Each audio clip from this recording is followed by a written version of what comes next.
In this painting I used a reference for my 3-day trip in Italy 2 weeks ago, and I have many useful references from there because it was very beautiful.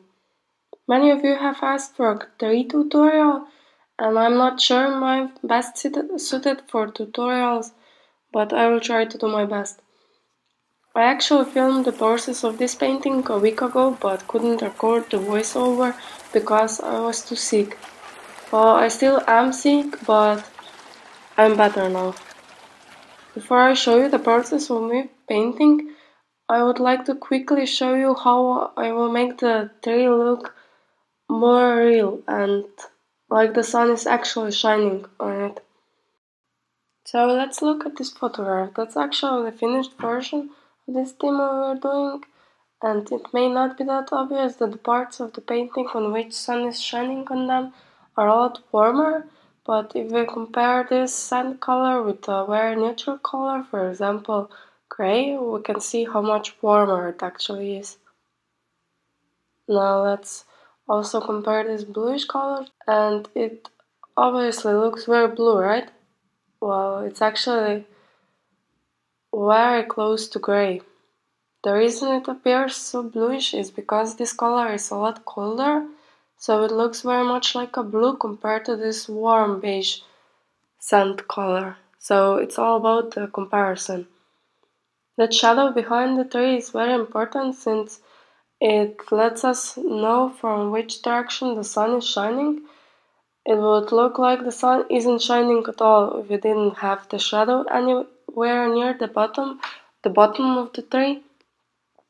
And shadows do in fact often look very bluish, especially on sand or light-colored rocks, because that light surface is reflecting the light it is receiving, and since parts in the shadow are not receiving that warm yellowy light from the sun, they are usually reflecting the sky, which is almost always blue.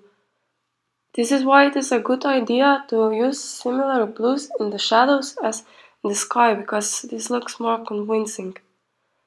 This will probably look weird, but I want to show you how I would show color temperature changes in this scene. So we already discussed that sand should look a bit warmish and the shadows a bit bluish or coolish. But what also sometimes happens is that between warm and cool areas you have a bit darker and even warmer patches of color, like this brownish color, making the cool shadow next to it looking even more blue. It did happen in this scene, but you should carefully look at the colors in your scenes to determine if this is happening or not.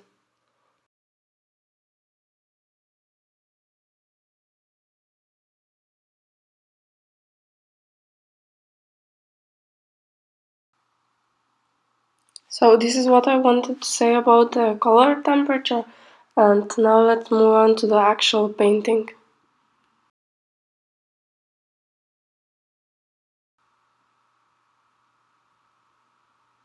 I wanted this tutorial to focus on the tree, so I skipped this part of the painting so we can keep the video shorter. I colored the sand with an orange color because this color will then shine through the painting. And I did the same with the shadow. I painted it dark blue, but we will layer some lighter blues on that.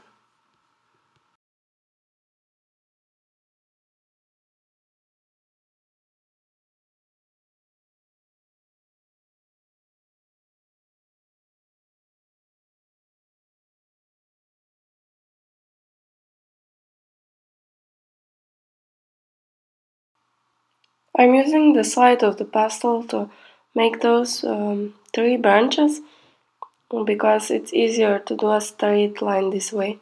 But those branches aren't that important because we'll cover them up anyway.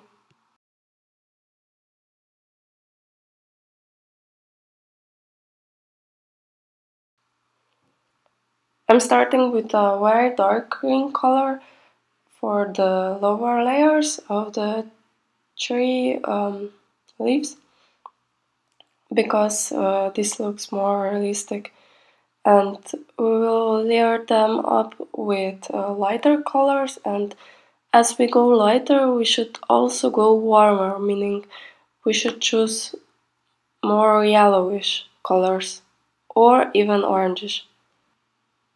This all makes it look more like the sun is actually shining on it.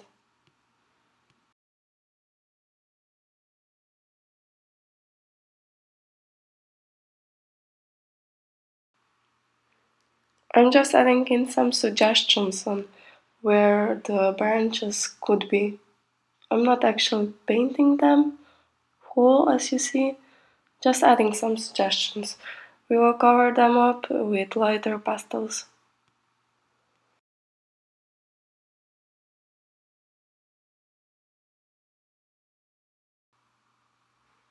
This green is still very dark. I'm adding it so that we don't have only one dark green, because it adds more variation to the tree leaves. I also added a lighter blue to the shadowy area. You can notice that even though the value of the blue and the orange color is almost the same, it does look like the blue is in the shadow because of those effects. The thing I talked about, color, temperature, contrast. I started adding some highlights. You can see this greenish color is almost like a yellow. I'm sorry, but I don't really have a recipe for where I'm putting the highlights. I'm just examining the reference photo and putting the highlights where I think they should be.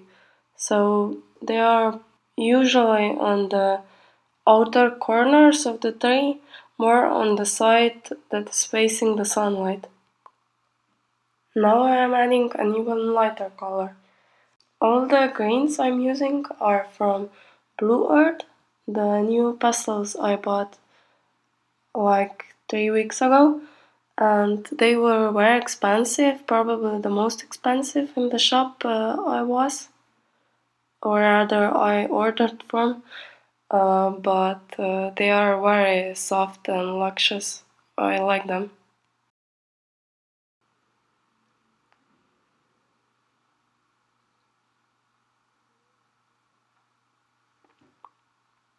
So let's move on to the sand.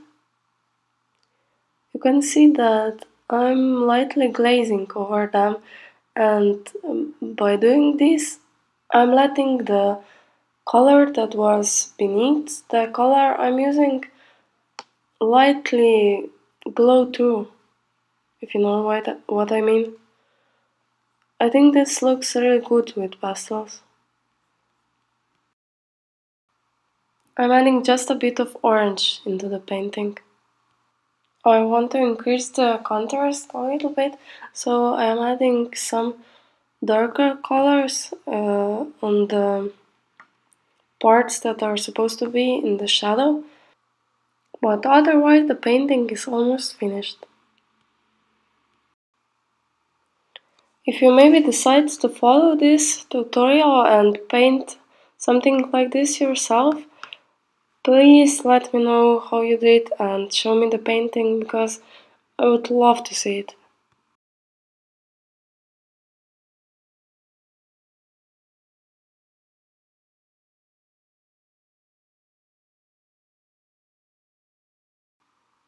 I'm just adding some highlights on the tree branches, and it may look white on the branches, the actual painting, but you can see I'm using an almost yellow color. Thank you for watching. Let me know if you liked the video, or let me know if you have any suggestions on what else I should explain in the video.